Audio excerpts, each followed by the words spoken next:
আজ বসিরহাট রবীন্দ্র ভবনে গিয়ে আমরা কি কি কাজ করলাম তাই তোমাদেরকে দেখাবো। নমস্কার বন্ধুরা, চলে এলাম আজকে আবার একটি নতুন ভিডিওতে। গতকাল রাত্রেই আমাদের স্ক্রিনের বাক্স ও রাইসার গাড়িতে লোড করে রেখে দিয়েছিলাম। তারপর সকালে এসে সমস্ত মালপত্র ঠিকঠাক আছে কিনা দেখতে শুরু করে দিলাম। পর চাকায় জল দিয়ে এবং ধূপ দিয়ে প্রার্থনা করে আমরা বেরিয়ে পড়লাম।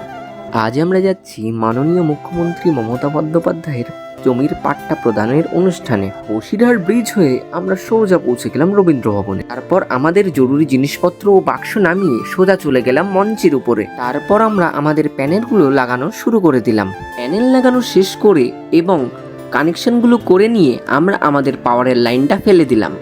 সব কিছু কমপ্লিট করে এবং আমাদের ট্রান্সমিটারটা সেট করে আমরা আমাদের প্যানেল অন করে দিলাম। তারপর ঠিক দুপুর 2টোর সময় মাননীয় মুখ্যমন্ত্রী আমাদের ভার্চুয়াল মিটিংয়ে চলে এলেন। তারপর ঘন্টাখানেক মিটিং হওয়ার পরে আমাদের কাজ শেষ হয়ে যায়। তারপর এমসিপি সুইচ অফ করে এবং আমাদের কানেকশনগুলো খুলে নিয়ে শুরু করলাম প্যানেল খোলা।